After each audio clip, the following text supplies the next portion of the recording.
When we first get into business for ourselves, we're kind of timid about it a lot of times. And we operate with this freelancer mindset, thinking that, like, well, I'm here to, hopefully people will buy a session from me or buy these sessions from me, and I want them to like me. And so I'm kind of going to do whatever I need to do to get them to book the session. And then they come in for their session, and I'm going to try and wow them and do the best job I can and really give them a big win so that they'll book the next session. And it's this, like, almost like we work for them, like we're their employees. That's why I call it the freelancer mindset, versus like we are trained practitioners. We have this very specific knowledge that we have done training for to help these people. And they are actually looking to us to be their guides.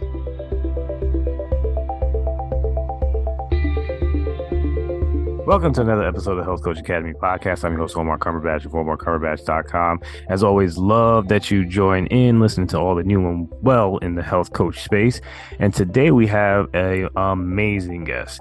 Her name is Joanna Sapir, and she just dropped so many bombs on us today that I just was enlightened, to say the least. So excellent in discussing some tactics that health coaches could employ when it comes to marketing, and really debunk some of the myths about marketing that I think we all have and we all expect to create an environment of clients that come out of thin air is just not happening. And then, even sometimes when we throw money in a direction, we're just not spending the money wisely.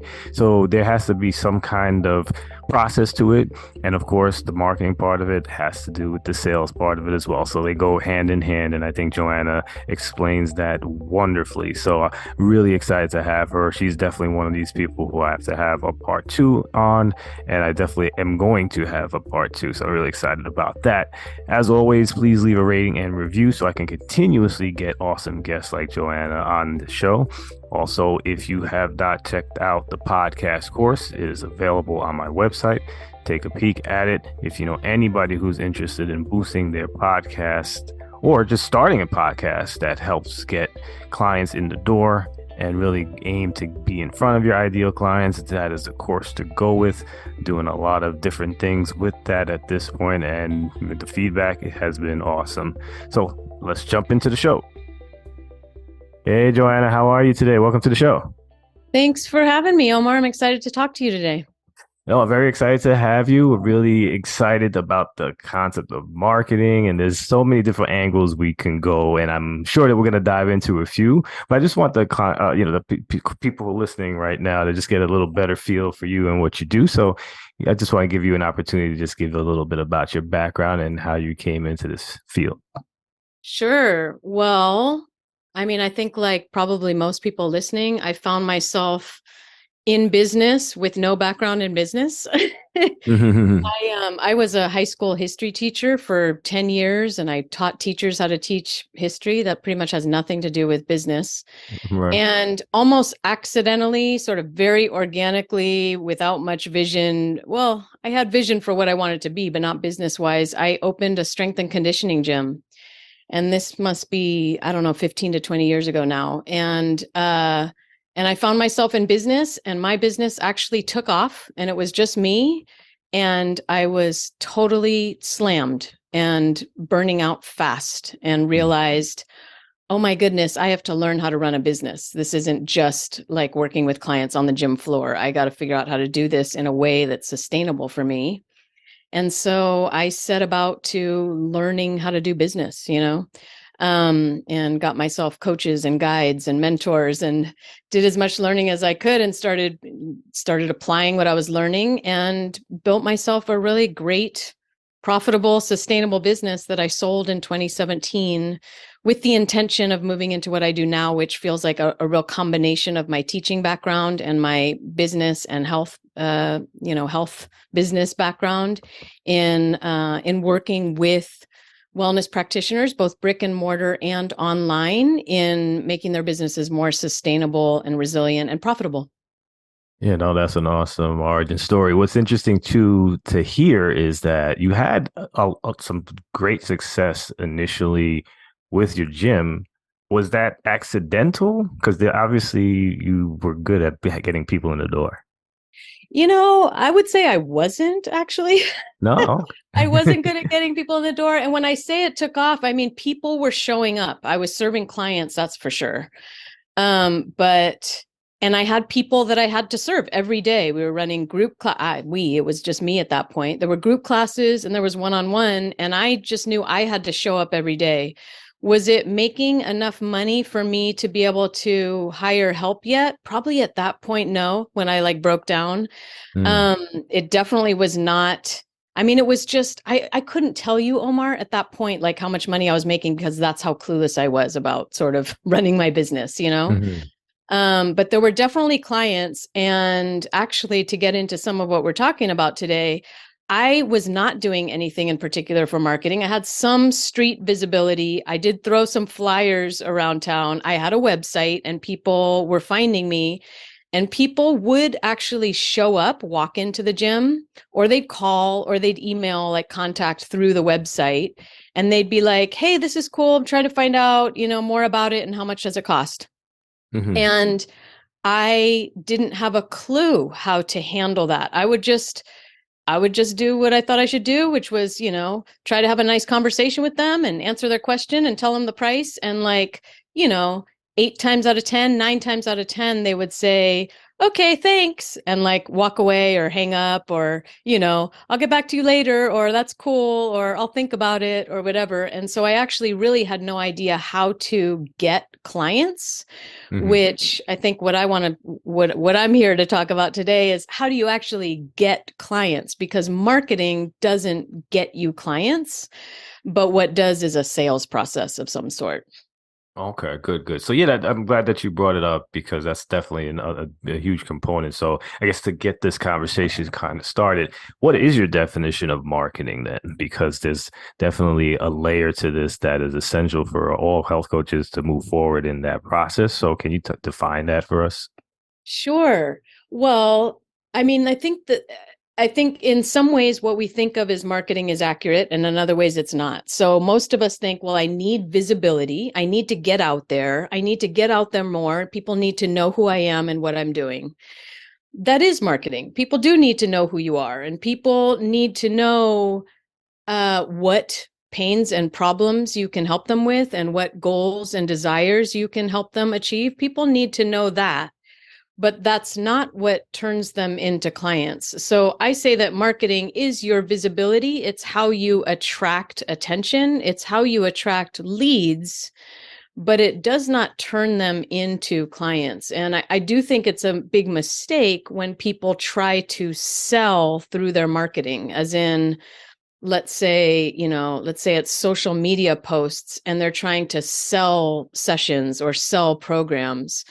um, I think that shows a lack of a sales process, and it doesn't really it's not very effective. So, I remember a client of mine very early on who said after she worked with me, she said, "Oh my goodness, I thought that all I had to do was get out there and be seen, and that somehow that would get me clients. And I was doing it and I wasn't getting any clients. And the missing piece of the puzzle was some kind of sales process." So I talk about that as a series of stepping stones that you are laying out for somebody who has found you through your marketing, who has you've captured their attention in some ways, but you need to offer them invitations to take steps. And those invitations can be right into your sales pipeline. Okay, yeah, because so the audience knows we had every intention of talking about this idea of how to get more clients without more marketing. So I'm glad that you laid that foundation out there because now we have a little bit at least a baseline to jump off of. So Some context, yeah. yeah, yeah, no, this is great, and I think but the first thing is a lot of us do overdo it in our quote unquote marketing attempts, maybe buying ads, doing a whole bunch of stuff to get us out there. Is there a minimum way to establish some kind of marketing out there when a person is actually just starting out? Well, I think the thing is marketing doesn't make any difference to your business, especially when you're just starting out, unless you're getting clients. So, doing more marketing often does not get you more clients, or usually doesn't get you more clients unless you have some mechanism to convert them into clients. And so, it's like there's a kind of classic image of a leaky pipe. That really is what it is. It's like if you have a leak in this pipe or hose or whatever it is, and you're just putting more water in it, which is more marketing, it's not like if there's a hole in that pipe, it's not like the water's getting to the end, right? So yeah, I would just say you just want your marketing to get you leads. And then what we want to do is turn those leads into prospects. The way I define that difference is, to me, leads is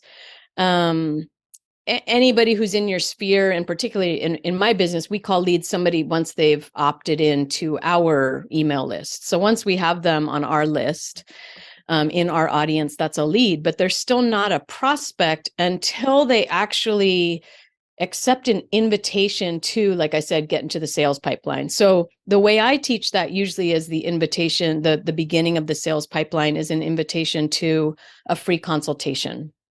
And that's our main conversion mechanism. There are some steps that come before and after that, but that's like the place that, quote unquote, the sale happens. That's the place that a prospect or a prospective client actually says, okay, yes, I want to work with you, and pays the money, and then they're your client. So there needs to be some mechanism there. I think it's a real misstep that, I've been in online marketing and the online marketing world since I even had a brick and mortar business, many, many years. It was early days. It was the early days of Facebook, where Instagram didn't even exist yet, but like they had business pages then. They didn't have groups or any of that. But I could actually put out a message on my Facebook business page and all my clients would see it. I could put an announcement like, this is what we're doing in class today or something. And like everybody would see it. It was so long ago. So I've been studying online marketing for a long time. And where it's at now is we see in digital marketing, the standard for sales is with a sales page.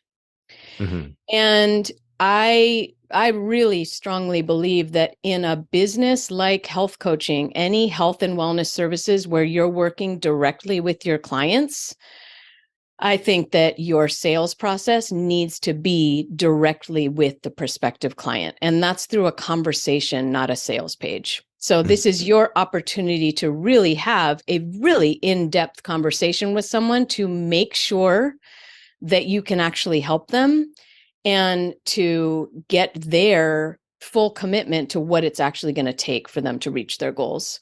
And so not only is it a more meaningful process, but I also want to note just how much more effective it is. So a sales page, or even if, a lot of people come to me and what they have already on their websites are buttons to book sessions. So that's the same thing to me. Even if you haven't developed some fancy sales page with great sales copy, blah, blah, blah, still on your website, you might have a booking page. That's still a digital sales process. And we know that high converting digital sales is like 2 to 5%, meaning 2 to 5% of people that land on a website, on a web page to buy something, buy 2 to 5%. So to get clients from that, you need lots of traffic, which is why digital marketing is based on traffic. You're trying to get as many people to that as you can. But for especially anyone starting out, but even people who work with me have been in business 10, 20 years, even at times, you don't need that. All you need is this conversation. And we see close rates generally at 80%. So that means like only 2 out of 10 people at the most are actually saying no. All the rest are becoming clients. So it's a drastically different, we use the term close rate in business, drastically different close rate. But even more important than that is just a much more connected and powerful process with your prospective client. So my clients, after they implement this, some of the comments I have heard many times are things like, oh, I used to get, really connected to a client after they had, bought their first session, and we'd spend the first few sessions, getting to know each other. Well, now that happens in the consultation. So you're like kicking off your relationship with them already at a deep place of trust, if that makes sense. And you can do that through the consultation, and it makes the service so much more powerful for them, so much more effective for them. And then for you as the practitioner, it's so much more fulfilling. You just get a much higher level of commitment. So it seems like your secret sauce is in the call more so. Yeah, in the consultation. I mean, like I said, there are pieces to it. It's like, yes, I mean, bare bones sales system, I would say, is offer a free consultation and learn how to do that really well. We can talk about some pieces of that. But then, I also have, I don't know how many folks, probably most folks listening are online business owners and not brick and mortar. Would that be right? Yeah, absolutely. Yep. Okay. Yeah. So you want to have, what I call a red velvet rope policy. That's a term taken from Michael Port, if you know who that is. You want to have some kind of application on the front end of that so that you're not spending going into that deep consultation with somebody who is simply not going to be a good fit. So you want to know ahead of time, what are my hard no's? Are there certain people I will not work with? Are there certain problems that I don't know how to help with? And then like a budget question's a really good one. You want to make sure somebody's qualified with money for however much you're charging before you go into a consultation with them. So we put an application on the front of that for online businesses so that you're not just doing this with anyone that shows up. And it's, and it's not a free session of services, just to be really clear. It is very much an assessment process. No, that makes a lot of sense. And it's like, doesn't waste your time. And the person who jumps on the call is a really legitimate potential client. So I definitely respect that. One of the things that I wanted to ask you specifically about the health coaches and wellness practitioners that you do work with, do you find that there's something that they're missing, like collectively? I think, maybe for lack of a better word, like, and well, I mean, it's such reoccurring themes that you just say, okay, wow, if they could just fix this one thing, they'll be in very, very good shape with their business. Absolutely. There's a few, and it's what the program I bring practitioners through addresses, because it's based on what I see is the need. So kind of the overall thing, when you're asking what's the common thread, I'd say the big umbrella is more of an idea. And it's an idea. I call it the freelancer mindset or freelancer syndrome. And this is good to talk about here, so that anybody who's fairly new can just like pay attention to this right away. When we first get into business for ourselves, we're kind of timid about it a lot of times. And we operate with this freelancer mindset, thinking that like, well, I'm here to, hopefully people will buy a session from me or buy these sessions from me, and I want them to like me. And so I'm kind of going to do whatever I need to do to get them to book the session. And then they come in for their session, and I'm going to try and wow them and do the best job I can and really give them a big win so that they'll book the next session. And it's this like almost like we work for them, like we're their employees. That's why I call it the freelancer mindset versus like we are trained practitioners.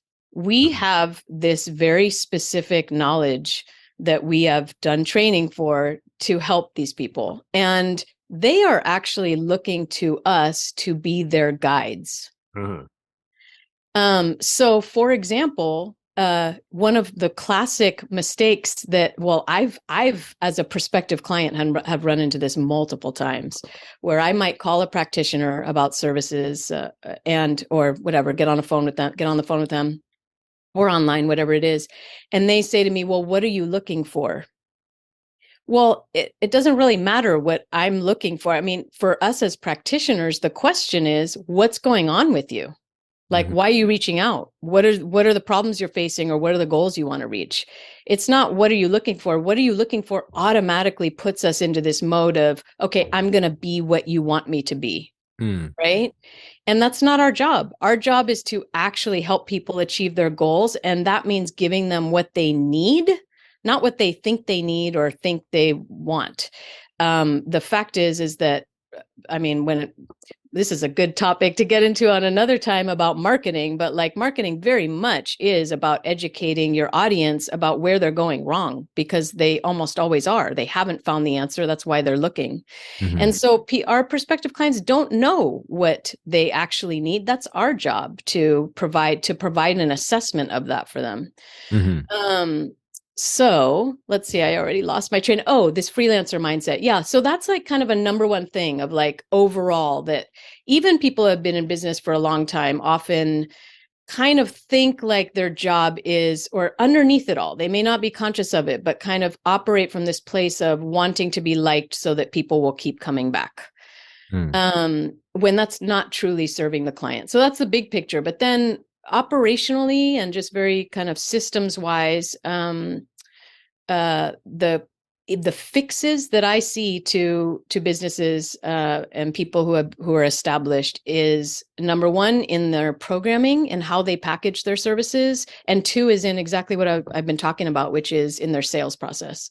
So I don't think I've ever had a practitioner come to me for help, and there have been many, many, many who already had a sales process in place. It's just not something we learn unless you go seeking, unless somebody like me or you teaches that to them. And same as me, when I had the gym, when I was talking about people would show up, right? Like I didn't know, here I had leads. Those were leads. In Yeah. fact, they were prospects. They were people saying, how much does this cost? I'm wondering about the gym. And I didn't know how to respond. I had no sales process.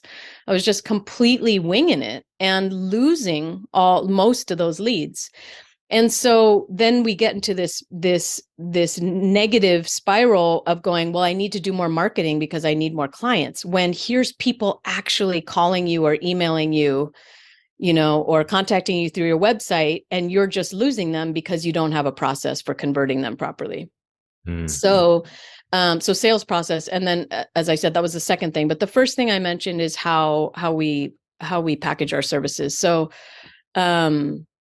I don't know how most people listening are doing it. I think in the online health coaching world, we see a lot more of a programmatic approach, which is great. That's what I teach people to do, is not sessions and not packs of sessions, which are still arbitrary, but instead creating an actual container or a journey that you're going to take your client on to achieve the results they're looking for. And so that needs to be designed, and with this sales process, you're enrolling somebody in that journey right away, right from the beginning. It's not, like I said, it's not a session by session approach. So with the established practitioners that come to me, I hope I'm answering your question. Mm-hmm. Those are kind of like two of the real technical things we work on, is their packaging and programmatizing their services, and then putting a sales process in place.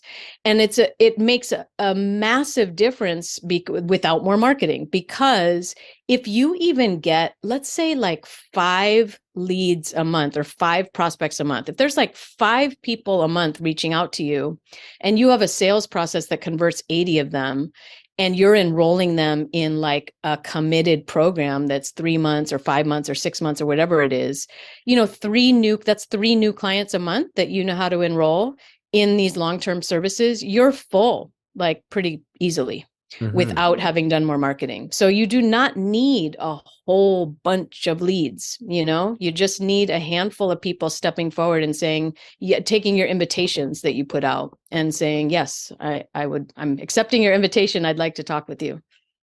No, that's excellent. I'm glad that you brought that up. So, can you really bring us to a little bit more of what you actually do as far as your offerings with this? So, I know you mentioned it a little bit, but can you dive into it a little bit more? Like, what's the first step that you kind of take with a potential client when they're trying to get this process down? Yeah. So, I mean, there's me, and then there's the folks I work with. So, I'll kind of stick with that. When somebody is fairly new, it really is as simple as getting even not fairly new, when just in the beginning, we Mhm. want to create that entrance, that first step into the sales pipeline. We want to put that everywhere where they're listed online or otherwise. Again, I work with like half of my folks are brick and mortar. So for brick and mortar people, it's even like how they're talking to people and who they're talking to.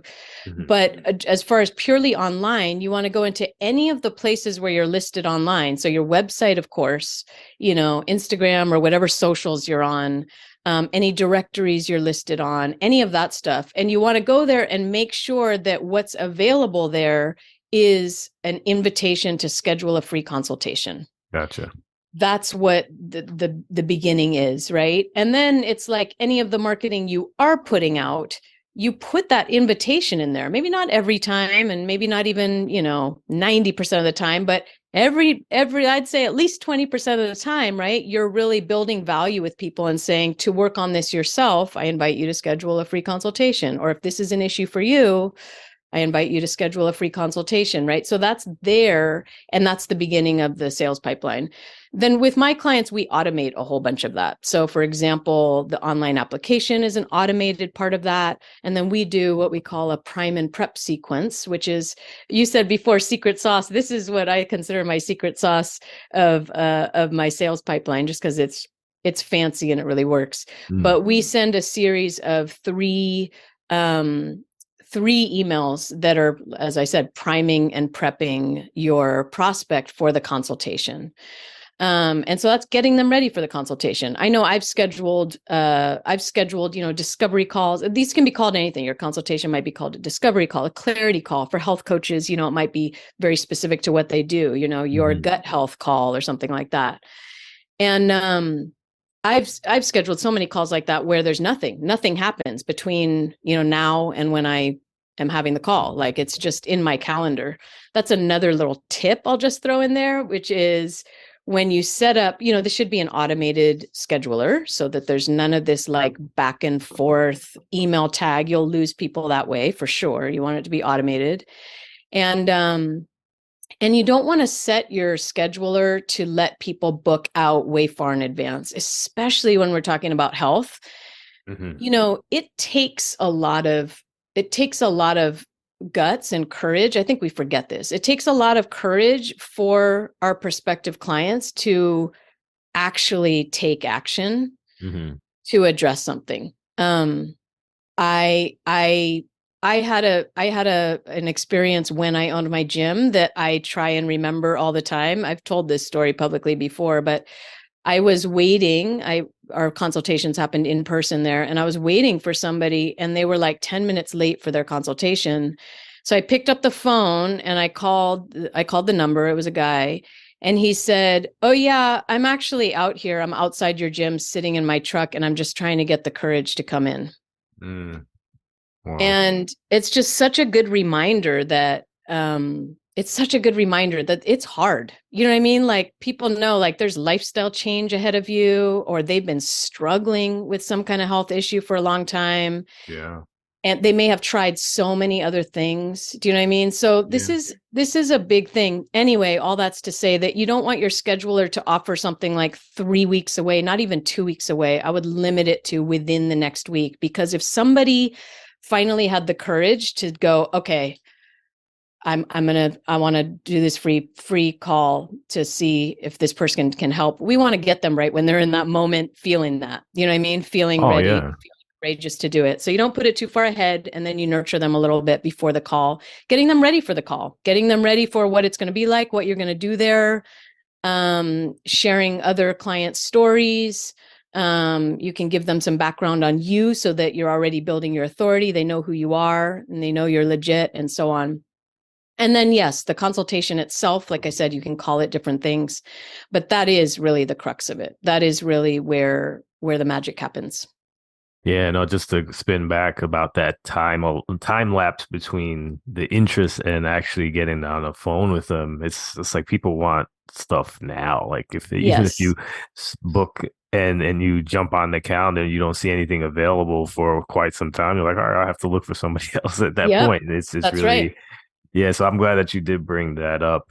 And yeah, no, this has been a really, really enlightening conversation, and I'm like excited to share this with the audience. So I want them to get an opportunity to really just dive into your work, and if you can just share your website, your social media handles, everything that they can to get in touch with you, that'll be really, really good. And maybe some parting advice on the way out, just about just the health coaching journey and basically the importance of the work that we're doing. Because I know that you've been through this journey and you're doing fantastic. So I think that you're going to be an inspiration for the audience as well. Oh, thanks, Omar.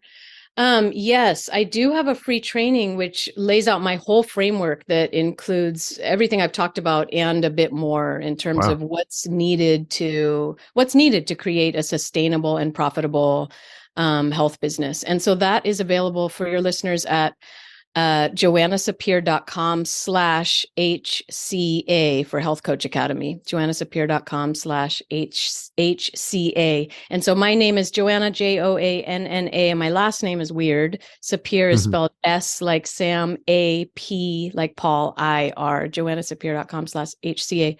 So of course my website is joannasapir.com as well. And I think you know that I have a podcast and it's called The Business Revolution for Practitioners. So that's all that stuff. The parting words, I would like to just say that about the consultation, if I can say a little bit about that, because I think it's one of those things that like winging it doesn't work. It's not about having like a nice chat with someone. I want to say that our clients, our prospective clients, our clients, people who are trying to get out of some kind of pain or struggling with something or trying to reach some kind of goals, listening to them is one of the greatest gifts you can give them. Is really, really hearing what their experience is. And that is at the same time as giving them a great gift. It's actually the most important piece of giving a great consultation is listening. And so I do want to be really clear that knowing how to do, quote unquote sales, it sounds like, we think of used car salesman or something where you're like pushing, and we've all experienced that. We've all experienced somebody like trying to get us to buy something. That is not, as a health coach, how a sales process needs to be at all. You can just like let go of that. What it is about the person you're talking to and you asking them questions and just listening. And of course, on your end, what you want to be doing is hearing everything they're saying and making sure that this is somebody that you can actually help. Again, if we move out of the freelancer mentality and we move into like, I am a guide, sometimes people are going to come to you who you can feel or you can see or know easily, or just by gut that this is not the right fit for you. It really is your duty to kindly refer them elsewhere, right? If you have a feeling that it's not a perfect fit for you, that's being kind to them. But you're listening for it. Is this somebody I can help? And if they are somebody that you can help, then you just lay out for them what they need. And it's never about like pitching your services or trying to get people to buy. You don't do any kind of convincing. You're just there in service of this person and letting them know what the plan would be for them. And then it's really up to them to decide, like, do I want to go forward with this plan, Oh, absolutely. I mean, just you explaining that makes you feel like you're actually, again, being heard and you're not being sold anything. And it's really like this person actually cares. And it's definitely a different